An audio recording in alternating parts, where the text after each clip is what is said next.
L'humanité est entrée dans l'ère de l'ébullition climatique, annoncée en fanfare en juillet 2023 par le secrétaire général des Nations Unies. Si je comprends bien le sens des mots, la Terre et de facto les océans vont bouillir. La vache. Cette corruption de la langue prend au piège la pensée dans ce qu'on appelle en psychiatrie des bouffées délirantes. Ils conduisent ainsi à s'affranchir de la recherche de la vérité et du rapport à l'expérience.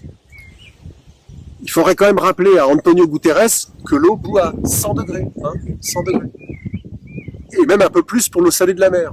Nos connaissances scientifiques sont tout simplement insuffisantes pour faire des projections à long et très long terme sur la façon dont le climat va continuer à changer et pour prédire l'effet des actions humaines sur celui-ci.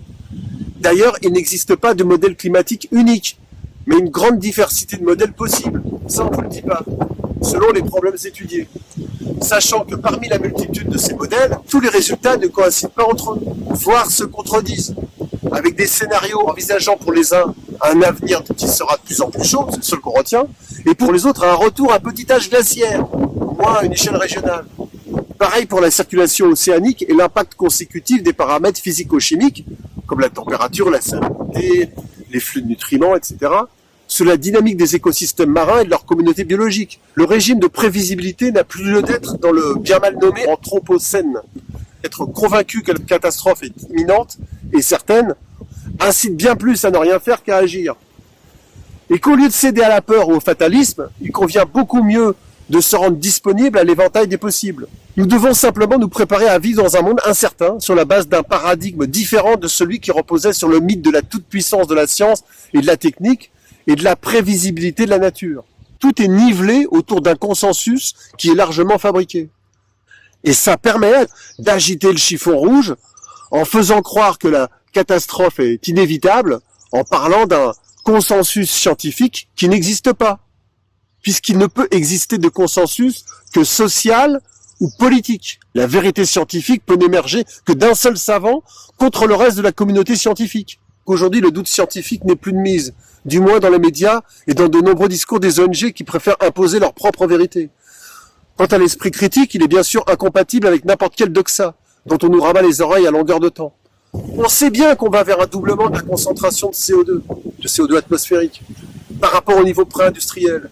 Ce qui, soit dit en passant, correspond peu ou prou à la fin du petit âge glaciaire. On est donc parti d'une température moyenne quand même assez basse. Quoique, m'a coupé Patrick Moqueur, je rappelle qu'il faut se méfier des moyennes. La meilleure preuve, c'est qu'en moyenne, à l'échelle de l'humanité, chaque être humain a un testicule. Et c'est scientifiquement imparable.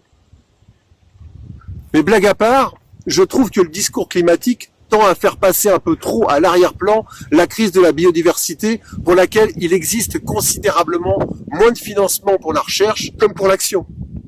Et que dans certains cas, ce discours va jusqu'à servir à en faire le moins possible pour la biodiversité.